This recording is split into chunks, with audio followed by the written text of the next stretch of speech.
শফিক ভাই, আপনাকে আমাদের সঙ্গে পেয়ে আমরা আপনাকে কৃতজ্ঞতা, শুভেচ্ছা এবং আন্তরিক ধন্যবাদ দিতে চাই। Thank you. শফিক ভাই, প্রথম যেই প্রশ্নটা আপনাকে করতে চাই সেটা হচ্ছে যে সম্প্রতি মানবাধিকার বিষয়ক একটা অনুষ্ঠানে আপনি একটা বক্তব্য দিয়েছেন। সেখানে মানে আমরা খ্যাতিমান সাংবাদিক শফিকুল আলমকে বলতে শুনেছি যে বাংলাদেশে মানবাধিকার প্রতিবেদনের একটা বড় সমস্যা হলো পত্রিকাগুলোর রিপোর্টের উপর নির্ভর করা।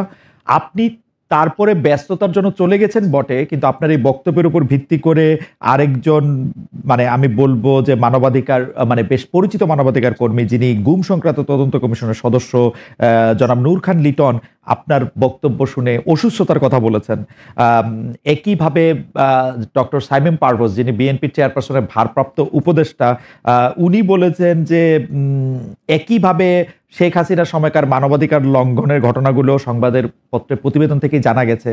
আমরা মাজুর আল মতিন, সুপ্রিম কোর্টের আইনজীবী, তিনি বলেছেন শফিক ভাই যে লেন্সে দেখলেন, আসলে পৃথিবীকে, বাংলাদেশকে, আবু সাইদকে কিন্তু এই লেন্সেই পুলিশ দেখেছিল। জনাব শফিকুল আলম, আমি একটু আপনার মন্তব্য শুনতে চাই যে মানে আমরা সাংবাদিক শফিকুল আলম এবং মানে এটা পরিচয়টা আলাদা, কিন্তু আপনার চিন্তার ধারাতেও এটা পরিবর্তন নিয়ে এসছে কিনা আপনার? না, আমি এই বিষয়টা নিয়ে আমি আগেও বলেছি। এটা এমন না যে এই গভর্নমেন্টের সময় আমি এই কথাটা বলেছি, এর আগেও আমার এইটা অবজারভেশন। আপনি যখন হিউম্যান রাইটস নিয়ে কাজ করবেন, তখন শুধুমাত্র আপনি যদি পত্রিকার উপরে আপনি ট্রাস্ট করেন, তাহলে আপনার যেটা হয় যে একটা ডিসটর্টেড রিপোর্ট আসার সম্ভাবনা থাকে। কেন, পত্রিকার যারা সাংবাদিক তারা ডেডলাইন নিয়ে কাজ করে, মানে আজকের মধ্যে তার রিপোর্টটা দিতে হবে। তো ডেডলাইনের উপরে কাজ করলে যেটা হয় যে এতে আপনার ভুলভ্রান্তি হওয়ার সম্ভাবনাটা অনেক বেশি থাকে। আর যারা হিউম্যান রাইটস নিয়ে কাজ করেন তার তো আর ডেডলাইন নিয়ে কাজ না। তো একটা মার্ডার, এই মার্ডারটা সে খুব অনেস্টলি এবং খুব ডিপলি সে ইনভেস্টিগেট করতে পারে। তো ফলে যেই জিনিসটা উনি পত্রিকা ডেইলি স্টার দেখে নিচ্ছেন বা ঢাকা ট্রিবিউন বা আমার দেশ থেকে নিচ্ছেন, সেই জিনিসটা উনি কিন্তু নিজে ইনভেস্টিগেট করতে পারেন। আমার ওইখানেই কথা যে আমি বলছিলাম যে আপনি নিজে আরেকটু টাকা খরচ করে, ফান্ড মোবিলাইজ করে, যেই সমস্ত হিউম্যান রাইটস এর যেগুলো ইনসিডেন্ট হচ্ছে, বড় বড় ইনসিডেন্ট, আপনি এটা নিজে ইনভেস্টিগেট করেন, দেখেন। কেননা আমরা অনেক ডিসক্রিপেন্সি পাচ্ছি। আপনার একটা উদাহরণ দেই, যে যারা মফস্বলের সাংবাদিক আছেন, হ্যাঁ, যারা ডিস্ট্রিক্ট করেসপন্ডেন্ট, তার কিন্তু আপনি ভালোই জানেন তার 10টা আইডেন্টিটি থাকে। হ্যাঁ, সে একই ধারে সে সাংবাদিক, একই ধারে সে পলিটিক্যাল পার্টির সে লিডার, একই সাথে সে স্কুলের টিচার, একই সাথে সে বিজনেসম্যান, একই সাথে সে নানাবিধ কালচারাল অর্গানাইজেশনে সে থাকে। যে যখন ওই সাংবাদিক ধরেন কোন রকমের কোনো টার্গেটের শিকার হন বা কোনো ধরনের আঘাতপ্রাপ্ত হন, কোনো কেউ যদি থ্রেট করেন, তো এইটাকে অনেকে দিন যে এই সাংবাদিক থ্রেট পেয়েছেন। আসলে উনি কি সাংবাদিকতার জন্য থ্রেট পেলেন, নাকি উনি ওনার বিজনেস সংক্রান্ত কোনো কারণে থ্রেট পেলেন, বা ওনার ওই এর ফলে যেটা হয় যে আপনি দেখা যায় যে বাংলাদেশে একটা রিপোর্ট এসছে 496 জন সাংবাদিক থ্রেট পেয়েছে বা হ্যারাসমেন্ট করা হয়েছে বা থ্রেট পেয়েছেন। আমার কথা হলো এই যে এই জিনিসটা আপনি একটা সাংবাদিক, এই হিউম্যান রাইটস গ্রুপগুলোর উচিত প্রত্যেকটা মানে এটাকে থ্রেটটাকে বাছা, উনি কি কারণে ওনার প্রতি থ্রেটটা আসলো। না হলে হয় কি বাইরে একটা ডিস্টর্টেড পিকচার যায়, এই ডিস্টর্টেড পিকচার বাংলাদেশকে নিয়ে এক ধরনের বাজে একটা ইমপ্রেশন তৈরি হয়। এই কথা আপনি ঠিকই বলছেন যে কিন্তু আমরা কিন্তু যখন থেকে বাংলাদেশের মানবাধিকার সংস্থাগুলি কাজ করতে শুরু করছে, তারপর থেকে কিন্তু এই অভিযোগ তাদের বিরুদ্ধে ছিল যে তারা শুধু সংবাদপত্রের প্রতিবেদনের উপর ডিপেন্ড করতেছে কিনা। কিন্তু আমরা কিন্তু এটা দেখছি যে প্রত্যেকটা মানবাধিকার সংস্থারই কিন্তু নিজস্ব রেপোর্টিয়ার আছেন বা নিজস্ব ফিল্ড ওয়ার্কার আছেন যারা এটা খোঁজ খবর নিয়ে থাকেন। তো আপনি যেরকমটা বলছেন যে হয়তো তাদের না, তাদের এটা প্রাইমারি সোর্স হয়তো নিউজপেপার, সঠিক ভাই, কিন্তু প্রাইমারি সোর্স হয়তো নিউজপেপার কাজ করেছে, আইন ও সালিশ কেন্দ্র বেশ কিছু কাজ করেছে, বাট ইনক্রিজিংলি আমরা ট্রেন্ড দেখছি, মেবি এখন গ্লোবাল ফান্ডিংটা কম, ফলে ইনক্রিজিংলি ট্রেন্ড আমরা দেখছি যে নিউজপেপার, আপনি নিজেই দেখেন নিউজপেপার 8টা নিউজপেপার মনিটর করে এটা পাওয়া গেছে। এতে হয় কি মানে অ্যাকচুয়াল পিকচারটা আসে না, এটা আমি আমার অবজারভেশনটা দিয়েছি। কিন্তু মানে অনেকটা তো ডিপেন্ড করে হচ্ছে যে পারসেপশনের উপরও। আমরা যদি সাংবাদিকদের জায়গা থেকে আমরা ব্যাপারটা দেখি যে নিরপেক্ষভাবে আমরা যদি বিচার কাজ বা অপরাধমূলক কাজগুলি আইন শৃঙ্খলা বাহিনীর জন্য বা আদালতের জন্য রেখে দেই, তাহলে কিন্তু আমরা দেখব কয়েকদিন আগে একটা প্রেস ক্লাবে আক্রান্ত লোকেরা যখন পুলিশের সাহায্য চেয়েছেন তাদেরকে জেলে পুরে দেওয়া হয়েছে। তাদের মধ্যে একজন সাংবাদিক রয়েছেন, একজন রাজনীতিবিদ রয়েছেন। এটা তো হয়েছে। বাংলাদেশের সাংবাদিকদের বিরুদ্ধে যাদের অভিযোগ করা হয়েছে তাদের 11 মাস, 11.5 মাস, 14 মাস, এখন 14 মাস, রাইট? তাদের জামিন হয় না। এটা তো হইতেছে তো শফিক ভাই। মানে আপনি পরিসংখ্যান এবং মানবাধিকার যদি আলাদা করে, সাংবাদিককে কি তার সাংবাদিকতার জন্যই কি অ্যারেস্ট হচ্ছে নাকি অন্য বিষয়ে অ্যারেস্ট হচ্ছেন, এটা তো পুলিশ বলবে। পুলিশের সেই ইখতিয়ার আছে এবং পুলিশ এটা নিয়ে অনেক বলছেও। আর কিছু কিছু কেস যেগুলো জামিনের আসছে, যে জামিন পাচ্ছেন না, বা কিছু কিছু ক্ষেত্রে অনেকের এগেনস্টে মার্ডার কেস দিয়েছেন। এবং আবারও বলি, এই কেসগুলো কিন্তু গভর্নমেন্ট দেননি। মার্ডার কেসগুলো বেশিরভাগই ইন্ডিভিজুয়াল যারা ভিকটিম তাদের ফ্যামিলি দিয়েছেন। তো সেইগুলো ক্ষেত্রে অনেকে জামিন পান নাই। সেই জন্য তো আমরা এই আইনের কিছু চেঞ্জ এনেছি, এনে 173 কি জন্য সিআরপিসির 173-এর আমরা আরেকটা সি বা 3 একটা ধারা যোগ করে এটা যাতে খুব দ্রুত ডিসপোজ অফ করা যায়। এবং এর জন্য আমার মনে হয় 40-50 জনের এটার ইনভেস্টিগেটিভ রিপোর্ট চলেও গেছে। এটা নিয়ে তো কাজ হচ্ছে না। কিন্তু জনাব শফিকুল আলম, আপনি মানে সাংবাদিকতায় আপনি কি করেছেন সেটা আমরা সবাই জানি, যে আপনি আসলে এই 3 দশকের সময় ধরে আপনি সাংবাদিকতা করছেন।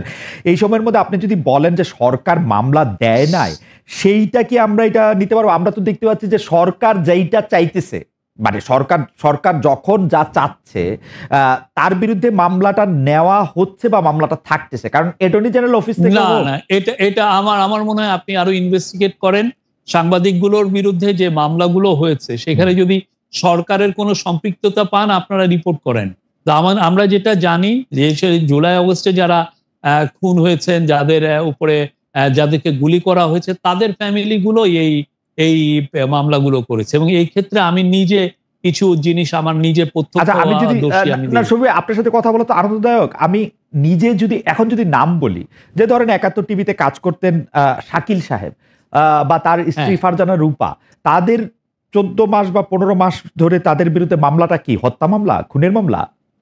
এটাকে আপনি দেখেন না, এটা তো এটাই তো বললাম যে ইন্ডিভিজুয়াল কেউ মামলাটা দিয়েছেন, আমরা তো দেই নাই, ইন্ডিভিজুয়াল দিয়েছে। আপনি জানেন, মানে সরকারকে এতে প্রভাব বিস্তার করতেছে যাতে তাদের জামিন না হয়। বা কয়েকদিন আগে যে এই যে মঞ্জুরুল আলম পান্না বা ঢাকা বিশ্ববিদ্যালয়ের শিক্ষক হাফিজুর রহমান কার্জন, আপনার বন্ধুই হবেন হয়তো বা আপনার সমবয়সী, আমাদের তো কার্জন আমার বন্ধু না, কার্জনের বিষয়ে আমি অত ভালো জানি না। আচ্ছা, এটা জানি যে উনি বিশ্ববিদ্যালয়ের শিক্ষক, আগের গভর্নমেন্টের খুব ক্লোজ ছিলেন, এটা জানি। মানে আগের গভর্নমেন্টের ক্লোজ ছিলেন, সে ঠিক আছে, মানে সেটা তো আর মানে তার বিরুদ্ধে প্রসিডিংস এর কারণ হইতে পারে না। বাট আমরা তো এটা বলছিও না। তার বিরুদ্ধে পুলিশ যেটা ইনভেস্টিগেট করে যেটা পেয়েছে সে অনুযায়ী তারা চার্জ এনেছে। ওকে, মানে সে অনুযায়ী তারা, আপনি মনে করছেন সরকারের মধ্যে থেকে কোনো মানে প্রভাব বিস্তার করা বা আদালত মানে কে বলে দেওয়া, সেটা আপনি আমাদের মাননীয় ল অ্যাডভাইজারকে জিজ্ঞেস করেন, বা যারা কোর্ট সংক্রান্ত যারা দেখেন ওনারা আমি সুপার জানি এগুলো বিষয়ে সরকার ইনফ্লুয়েন্স করে না। ধরেন মানে অন্য কাউকে দিয়ে উদাহরণ দিলে তো এটা মুশকিল, আমি আমারে দিয়ে উদাহরণ দিই। ধরেন আমাকে আপনারা এনসিপির উপদেষ্টা হিসেবে নিলেন, আমার স্ট্যাটাসটা আসলে কি হবে? মানে আমি আজকে যদি আপনারা সরকার গঠন করেন, আচ্ছা সরকার গঠনের কথা আপনি বাদ দেন, আজকে আপনাদের যদি পূর্ণাঙ্গ পার্টির কমিটি হয়, সেক্ষেত্রে আমার স্ট্যাটাসটা কি হবে? মানে আমি না বুঝলাম, সেই উপদেশটা কি সহসভাপতির উপরে, সহসভাপতির নিচে, সভাপতির উপরে, সম্পাদকের নিচে, কিরকম? যেমন বিএনপিটা আমি জানি, আওয়ামী লীগেরটাও আমি জানতাম, এখন তো আর জানি না, কিন্তু মানে নতুন যদি দল হয়ে থাকে, কিন্তু বিএনপিটা আমি জানি, এখনো জানি। দেখেন, আমরা যেটা করতে চাই সেটা হচ্ছে যে মেটাফরিক অর্নামেন্টাল যে পোস্টগুলো ছিল আগে, মানে অর্নামেন্টাল অনেকগুলো, 100 উপদেষ্টা, 200 হচ্ছে আপনার ভাইস প্রেসিডেন্ট, 500 হচ্ছে, মানে এগুলো হচ্ছে প্রাইস পোস্টিং করা হইতো। রাইট, আমরা অতীতের, আমি নাম মেনশন করছি না, অতীতের যে রাজনৈতিক দলগুলো অনেকেই এই প্রাইস পোস্টিং এর জন্য বা অনেককে হচ্ছে খুশি করার জন্য এইভাবে হচ্ছে 150 সদস্য বিশিষ্ট উপদেষ্টা পরিষদ যারা হচ্ছে এই পদটা নিয়ে বিভিন্ন জায়গায় জাস্ট ঘোরাফেরা করতো, আলটিমেটলি ফাংশনাল না। রেদার আমরা যেটা চাচ্ছি সেটা হচ্ছে একটা ফাংশনাল একটা পোস্ট হোক। আপনাকে আমি উপদেষ্টা হচ্ছে আমরা দিব কিনা সেটা হচ্ছে আমরা আলাপ আলোচনা করে, মানে যেই হোক, মানে এনিওয়ান, আমরা পার্সোনিফাই করতে চাচ্ছি না, মানে ওই ক্রাইটেরিয়ার ভিত্তিতে আমরা যাদেরকে আমরা উপদেষ্টা আমরা চাচ্ছি দুই ধরনের। একটা হচ্ছে রাজনৈতিক উপদেষ্টা হচ্ছে সে আমার পার্টির উপদেষ্টা হিসাবে কাজ করবে, সে পার্টিজান উপদেষ্টা সংসদ নির্বাচনে অংশগ্রহণ করবে কিনা, আপনারা তাদেরকে এমপি ইলেকশনের টিকিট দিবেন? আমি তো সেটাই বললাম যে একটা হচ্ছে পার্টিজান হচ্ছে উপদেষ্টা, যে আমার পার্টির উপদেষ্টা হিসাবে কাজ করবে এনসিপির, আর হচ্ছে অরাজনৈতিক, সে হয়তো এনসিপির রাজনীতি করবে না, কিন্তু বা এনসিপির হয়তো একদম সদস্য হিসেবে, যেটা সদস্য ফর্ম কিনে এনসিপির সদস্য মানে উপদেষ্টাদের এনসিপি সদস্য হইতে হবে। মনে করেন জামাতের প্রধান, তিনি এনসিপির উপদেষ্টা হইতে পারবেন। আমরা দুই ধরনের উপদেষ্টা, আমি শুরু থেকে বলছি অরাজনৈতিক উপদেষ্টা ক্ষেত্রে আমরা দুই ধরনের, একটা হচ্ছে রাজনৈতিক উপদেষ্টা, একটা হচ্ছে অরাজনৈতিক উপদেষ্টা। অন্য একটা দলের রাজনৈতিক আপনার এখানে এসে উপদেষ্টা হলেন, এটা হবে? আমরা একটা অরাজনৈতিক উপদেষ্টাকে তো নিশ্চয়ই হচ্ছে এই পার্লামেন্টের হচ্ছে দিব না, মানে রাজনৈতিক উপদেষ্টা সেক্ষেত্রে হচ্ছে সংসদীয় ইলেকশনের, সেক্ষেত্রে আমরা অবশ্যই নমিনেট করতে আলোচনা সাপেক্ষে নমিনেট করা। অরাজনৈতিক উপদেষ্টা কি অন্য একটা রাজনৈতিক দল করেও আপনাদের উপদেষ্টা হতে পারবেন কিনা? দেখেন, এই অরাজনৈতিক উপদেষ্টা যারা থাকেন নরমালি, যারা বুদ্ধিজীবী, সাংবাদিক, প্রথিতযশা সাংবাদিক, যাদের হচ্ছে দীর্ঘদিনের রাজনীতি করার একটা অভিজ্ঞতা রয়েছে, সেক্ষেত্রে সে যদি অন্য কোনো রাজনৈতিক দলকে উপদেশ দেয় কোনো বিষয়ে, সেক্ষেত্রে তার উপদেশ নিতে তো সেক্ষেত্রে এটার কোনো ধরনের মানে কোনো ধরনের সেন্সরশিপ থাকার কথা নয়। ওকে, আমরা আবার একটু এনসিপিতে ফিরে আসি, কারণ এই দলটা তো কি বলবো, যখন এই দলটি গঠিত হয়েছে তখনও সবাই, আজকে যারা আপনাদের রাজনৈতিক বিরোধী দল তাদের মধ্যে থেকে যারা বিএনপি, জামায়াত ইসলামী সহ বড় বড় রাজনৈতিক দলের অনেকেই এনসিপির আত্মপ্রকাশকে স্বাগত জানিয়েছেন, তারা শুভেচ্ছা জানিয়েছেন, আমরাও সকলে স্বাগত এবং শুভেচ্ছা জানিয়েছি, এখনো স্বাগত এবং শুভেচ্ছা জানাই, এবং সেজন্য একটু দলটাকে একটু বুঝতেও চাই। হাসান, আপনার কাছে কি মনে হয় যে এনসিপি অনেকগুলা দল? কারণ মানে নাহিদ, আক্তার, হাসনাত, সারজাইস, পাটোয়ারি বা তাসনিম জারা, সামান্থা বা তাসনুবার এনসিপি, এরা সব আলাদা আলাদা এনসিপি, আপনার কাছে এরকম মনে হয়? আপনি স্পেসিফিক উদাহরণ খুব ভালোবাসেন, আমি চাইলে আপনাকে অসংখ্য স্পেসিফিক উদাহরণ দিতে পারি। যেমন হেফাজতের সম্মেলনে আপনার অবস্থান, আবার সেনাবাহিনী নিয়ে আপনার মন্তব্যের ক্ষেত্রে সার্জিসের একমত না হওয়া, এইটাকে শিষ্টাচার বহির্ভূত বলা পাটোয়ারির। আবার ধরেন নারী ইস্যুতে আপনার অবস্থান বনাম এনসিপির অবস্থান, আপনাদের অবস্থান বনাম বিভিন্ন অবস্থান হেফাজত, সেই ক্ষেত্রে কি আপনার আলাদা আলাদা দল কিনা, আপনি যদি একটু ব্যাখ্যা করতেন।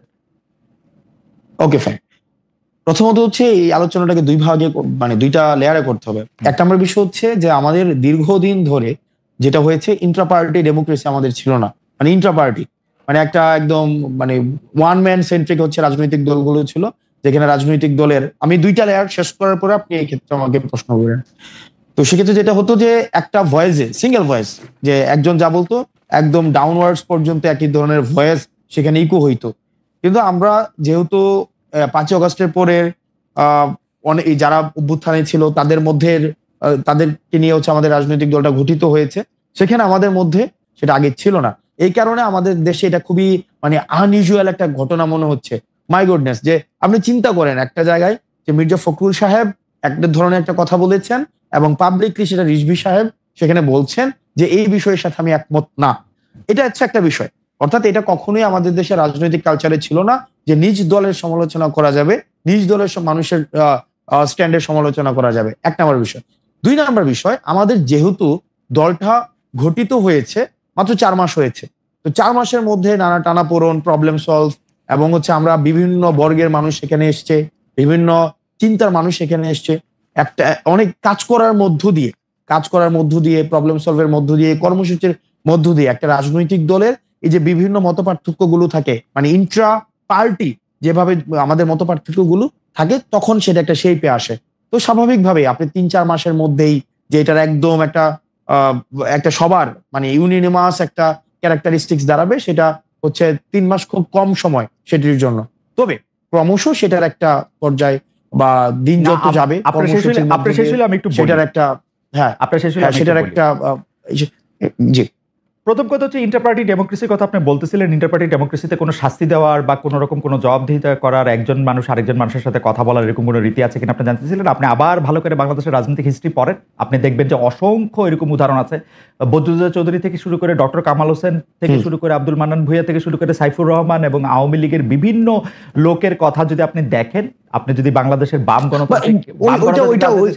আপনি দেখেন আলাদা মন্তব্য দেওয়ার জন্য তাদেরকে পার্টিতে সাফার করতে হয়েছে, কাউকে কাউকে পার্টি থেকে বেরিয়ে আসতে হয়েছে, সেরকম অসংখ্য ঘটনা ঘটেছে। বর্তমানেও যদি আপনি আসেন, এই 3 সপ্তাহের মধ্যে বিএনপি তাদের অন্তত শীর্ষ 2 নেতাকে 2 বার করে শোকজ নোটিশ দিয়ে এসছে, আলাদা আলাদা করে, শুধুমাত্র মন্তব্য করার জন্য।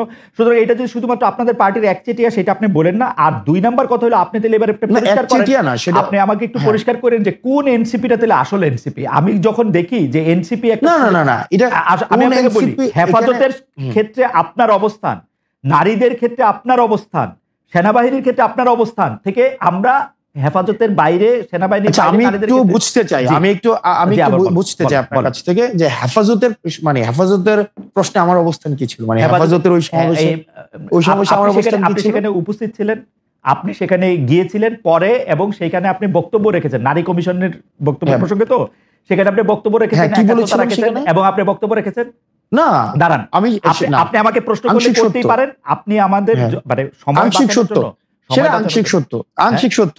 আমি হেফাজতের প্রোগ্রামে গিয়েছি, এটা সত্য, কিন্তু পরবর্তী যে বিষয়গুলো রয়েছে সেখানে নারী কমিশনের বাতিল বিষয়ে আমি কোনো কথা বলিনি। আপনি ভিডিও আছে, সব জায়গায় আছে। আমার প্রশ্নের জবাব দেন। একটা আমার বিষয়, হেফাজত সেই সভাটা আহ্বানই করেছিল নারী কমিশনের রিপোর্টের এগেইনস্টে। আপনি সেখানে জেনে বুঝেই গিয়েছেন এবং একাত্মতা করতেই গিয়েছেন সেখানে। এক নম্বর বিষয় আমি একদম অন এয়ারে বলছি আপনাকে, কোনো ইনফরমালি কোনো আলাদা ভাবে বলছি না, অন এয়ারে বলছি। ওই প্রোগ্রামটা ইনিশিয়ালি হওয়ার কথা ছিল, সেখানে যে হেফাজতে শাপলা হত্যাকাণ্ড হয়েছিল, সেই শাপলা হত্যাকাণ্ডের এই বিষয়ে, এবং এর আগে আমরা আওয়ামী লীগ নিষিদ্ধের একটা প্রোগ্রাম দিয়েছিলাম। এই প্রোগ্রামের একদিন পরেই ওই প্রোগ্রামটা হয়েছিল আপনার সোহরাওয়ার্দীতে। আমরা সেখানে, আপনি যদি আমার বক্তব্যতে দেখেন, সেখানে আমি স্পষ্টভাবে আওয়ামী লীগ নিষিদ্ধ নিয়ে কথা বলেছি। 2 নম্বর বিষয়, আমি শেষ করি। 2 নম্বর বিষয়, সেখানে নারী কমিশনের যে বিষয়, সেখানে আমি কমিশন বাতিল বিষয়ে আমি কোনো কথা বলিনি। স্পষ্ট উল্লেখ আছে, সেখানে আমি বলেছি যে নারীদের যে যোগ্য হিস্সা রয়েছে, নারীদের যথাযথ, আমি আপনার বক্তব্য শুনেছি, আমি আপনার বক্তব্য শুনেছি, এবং এই কমিশন নিয়ে যদি কোনো ধরনের মতপার্থক্য থেকে থাকে, সেটি নিয়ে আলোচনার ভিত্তিতে সেটি সমাধান হতে হবে। এবং সেখানে নারীদেরকে নিয়ে হেফাজতের ওইখানে আপনার অবস্থান কি এনসিপির অবস্থান? আমি কোয়ালিটেটিভ ইয়াতে চাচ্ছি না, আমি বলতে চাচ্ছি যে আপনার অবস্থান এনসিপির অবস্থান কিনা। আমাদের এনসিপির নারী কমিশনের বিষয়ে এই অবস্থানটাই ছিল। আমি যে অবস্থানটা, যেই কথাটা সেখানে আমরা বলেছি।